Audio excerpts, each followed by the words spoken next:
ఎందుకు రాని బతుకు అంటున్నప్పుడు నువ్వేం బీకినవరా అనిపిస్తున్నావు. ఏం చదువుకున్నావు చెప్పిన మాట్లాడుతున్నాను.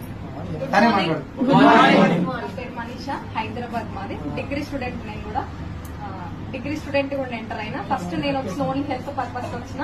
ఇంకా ఇట్లాంటి మీటింగ్స్ అటెండ్ అయ్యి సక్సెస్ అయిన చేస్తున్న జర్నీ చేయడం వల్ల ఈ రోజు నా ఇన్కమ్ 1,14,00,000.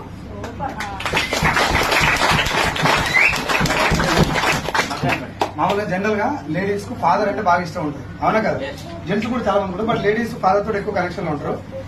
మామూలుగా ఆడబిడ్డలు ఉంటే లేడీస్ అందరూ తల్లిదండ్రులు ఏమనుకుంటారు అంటే కొంచెం భారంగా ఫీల్ అవుతారు. మన తెలుగు రాష్ట్రాలు మనీషని కూడా అట్నే అనుకుంటారు. వాళ్ళ నాన్న మనీష ఇల్లు అప్పుడు ఎంత చెక్ 80,000 ఉందనుకుంటా.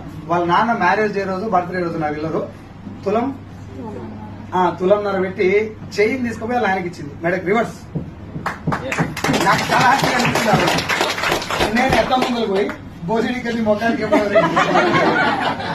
ఇన్స్పిరేషనే కాదా ఇప్పుడు మనీష? చాలా మంది లేడీస్ కే కాదు, స్టూడెంట్స్ కే కాదు, నాలాంటి వాళ్ళకు ఒక చెంప పెట్టులాగా కనబడుతుంది ఈ టెస్ట్ ముందు. అర్థమైందా? 2 రోజులు సార్ ఇక్కడ వచ్చి పని చేసి ఎంతమంది వచ్చారు ఈ రోజు? 2 తెచ్చుకుంది. ఇక్కడ గాజువాక నేను అక్కడ మీటింగ్ లో పెట్టింది. రేపు విజయవాడ కదా, రేపు విజయవాడకు మేడం చీఫ్ గెస్ట్. అర్థమైందా? మీకు ఎవరు అంటే అక్కడ పంపించండి. బిజినెస్ బాగుందా లేదా? చాలా మంది అంటారు సార్ మీకు మాట్లాడొస్తుంది, మీకు డబ్బులు వస్తాయి. మరి